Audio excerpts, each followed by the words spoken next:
अचानक बिबट्या समोर आल्यास काय कराल? जाणून घ्या सेल्फ प्रोटेक्शन टिप्स. माणूस घाबरतो आणि चुकीचा प्रतिसाद देतो, पण अशा वेळी शांतता आणि योग्य पद्धतीने वागणं जीव वाचवू शकतं. चला जाणून घेऊया बिबट्या समोर आल्यास स्वतःचा बचाव कसा करावा. बिबट्या हा अत्यंत चपळ, हुशार आणि शक्तिशाली शिकारी आहे. तो बहुधा मनुष्याला बघून स्वतः दूर जाण्याचा प्रयत्न करतो, पण काही वेळा अचानक समोर आल्यास घाबरून हल्ला करतो. म्हणून शांत डोक्याने काही नियम पाळले तर जीव वाचवता येतो.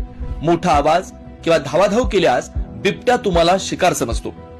स्थिर उभं राहा, हळूहळू मागे जा, डोळ्यांचा संपर्क ठेवा, पण सरळ डोळ्यात न बघता थोडा बाजूला बघा. बिबट्या अतिशय वेगाने धावतो. तो 60 किलोमीटर प्रति तासापर्यंत धावू शकतो. तुम्ही पळालात की तो शिकारी मोड मध्ये येतो. हळूहळू मागे सरकत सुरक्षित अंतर वाढवा. दोन्ही हात वर करा. अंगावर जॅकेट असेल तर पसरवा. आवाजात ठामपणा ठेवा. जोरात बोला पण किंचाळू नका. समूहात असाल तर एकत्र राहा, वेगळे पडू नका. मुलं आणि पाळीव प्राणी पुढे ठेवू नका. बिबट्यांना लहान आकाराच्या हालचाली आकर्षित करतात. मुलं आणि प्राणी मागे घ्या, शांत ठेवा. तेजस्वी प्रकाशाने बिबट्या थोडा गोंधळतो. त्याच्याकडे प्रकाश टाकून हळूहळू मागे सरका. अशा वेळी काय करू नये? पळू नका, किंचाळू नका, पाठी वळू नका. त्याच्याकडे